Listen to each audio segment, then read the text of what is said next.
John Lusk here of Lusk Archery Adventures. Series testing, successful hunting.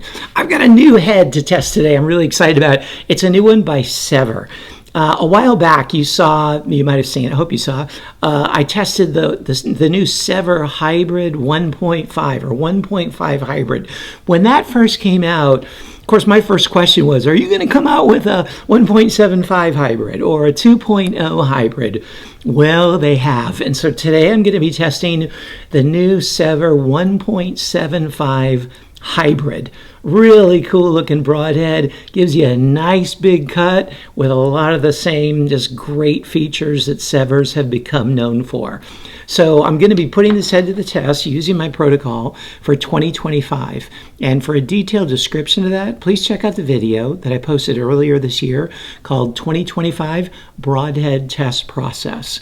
And for most of the shooting, I'm going to be using my Elite Eon. I've got it all set up now, and I'm excited to be shooting that. I love that bow. And I'm also going to be using for the flight testing my Killer Instinct LogiX crossbow. So I really like their new crossbows. I was waiting for them, and finally I got them. So I'm going to be incorporating that. And for all of the testing, I'm using Bishop Archery arrows and bolts because they can just handle the rigor that I put these broadheads through. So let's zoom on in here and go through some of the design features and specifications and then put this Sevr 1.75 hybrid to the test. Here's a good look at this head close up, and man, these Sevr broadheads, just you take them out of the package and you can just feel and see the quality right away. Let's start with the materials in case you're not familiar with them. The ferrule is just one piece of grade 5 titanium. And then they've got two sets of blades with this hybrid. They've got this leading blade that functions like as a bleeder up front, increasing the FOC a little bit, having the blade up front versus the back. And that's a stainless steel, 0.032 inches thick. And then it's got the main blade. And the way the main blade deploys is upon penetration of this tip and then that blade, these little wing tips, these deployment arms push back, and you can see them start to push back on the blades there in that O-ring. So then the O-ring will slide off like that, and then the blades can pop open to their full deployment. And what's really unique about the Sevr is that the blades lock. They lock open, so you don't have to worry about them shrinking back down when there's not enough pressure on those deployment arms. Okay, that's really a unique feature to get that full 1.75 cut and keep it there. Now, additionally, they're known for this pivoting action to where if one blade hits a bone as it's going through, it just bends back like that, allowing the broadhead and the arrow to continue on a straight path and not veer off.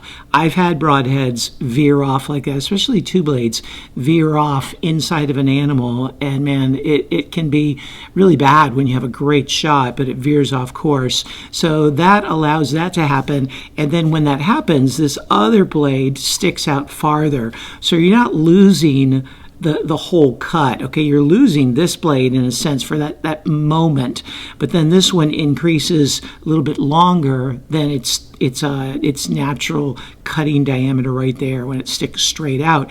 And then as soon as there's pressure on that opposite arm, then they come back into that equal position right there. So it's pretty cool how fast that can happen, how easily that can happen. And again, the cutting diameter this way is 1.75 inches. This way is 0.7 inches. So a total cut of 2.45 inches. That's impressive. And the thickness of all the blades, 0.032 inches. Another unique feature of the Sevrs is that they come with a little bolt right here, and you can just screw that in. They even come with a little Allen wrench, but you can screw that in when the blades are in the closed position, and then you can practice with this broadhead without the blades deploying. That's really nice. Now you are going to have these still sticking out, okay, the hybrid blades, and so you want to sharpen those up or replace those before you go out to hunt. But it's nice that you can close the main blades and keep them closed and practice with them. Make sure they're flying great like that. Another thing that's interesting, a lot of people don't understand, is that the way these blades lock open creates, and I don't know if you can see this, but it creates like a place where each of the blades has a slight little wedge shape, to where in a really hard impact, both blades, boom, hitting something really hard, which happens in my testing, these blades can actually absorb some of that impact by kind of like ramping over each other, okay? They kind of close over each other, and it's too complicated to explain really in more detail, take too much time. But what that does is it prevents the blades from breaking, or makes it much more difficult for the blades to break. There's no mechanical broadhead that I've tested that is more resistant to blades breaking than these. One, because of the pivot action, and two, because of that absorbing action in the back. This is the 125 grain model that they just came out with because it has the hybrid blades. I think that's the lowest weight they have, 125 grain. Now for resharpening, I would recommend using the Stay Sharp Guide Gray Guide. It works really well with these. And they're still coming out with the price on these. At the time that I'm doing this test, there's no price, but I know you can use LuskFive, LuskFive, and get $5 off any order. So really eager to put this head to the test and see how it performs.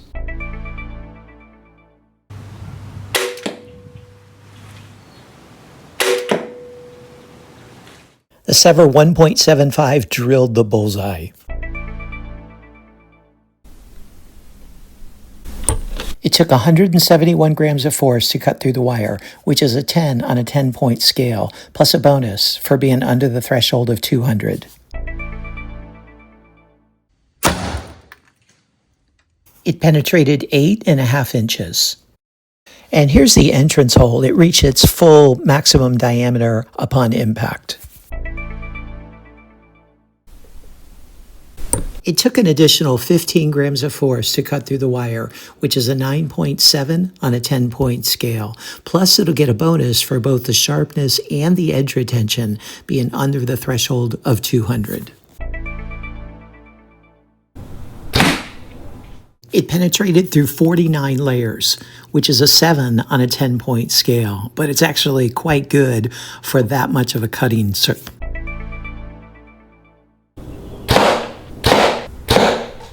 The head is in pristine condition after the 3 shots through the MDF.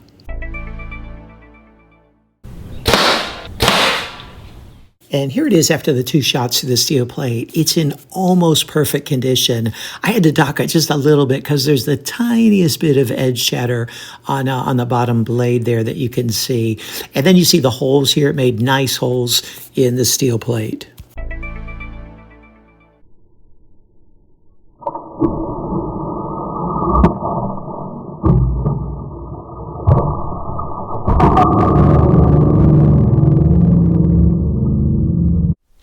Here's the Sevr 1.75 hybrid after all the durability testing. And what can you say? Man, this head is just amazing, as are all the Sevrs when it comes to durability. After the MDF and the steel plate, the blades are still in excellent condition. Even these bleeders, I mean, the tiniest bit of edge chatter on some of the blades, and then into the cinder block. I was wondering because it hit kind of on the edge of the cinder block and it took a chunk out of it, and I thought maybe at that angle it would bend it or something, but it's not the case. I mean, the tip is still pointy, blades are still feeling sharp, just super impressive durability. So what'd you think? Man, talk about a winner. You know, the 1.5 hybrid got the highest score of any mechanical head I had tested to date at that point. And the 1.75 just nudged it out, okay? It did just did a little bit better. That extra cut, without compromising too much in the penetration, really made a difference and boosted the score just a little bit. So if you're looking for a broadhead that's going to inflict a little bit more damage than the 1.5 hybrid, or than the 1.75 non hybrid, the original 1.75. Man, this 1.75 hybrid is really something worth considering. So if you're generating enough momentum to do it on a big animal, or if you're going after a smaller animal, then man, you ought to consider this, because this is going to be one lethal broadhead. I can't wait to use it on some hunts. Great job, Sevr. You're doing some fantastic stuff. Look forward to doing testing more stuff that you come out with in the future. But hey, you stay tuned for the overall cumulative score, as well as the corresponding lust grade. And check out the score sheet that I post in the video description to just go through all the different tests and see how it did in the areas that matter to you the most. And also stay tuned for a summary, a list of all the companies that I have discount codes for, just to save you some money. Hey, thanks for tuning in. Look forward to seeing you next time.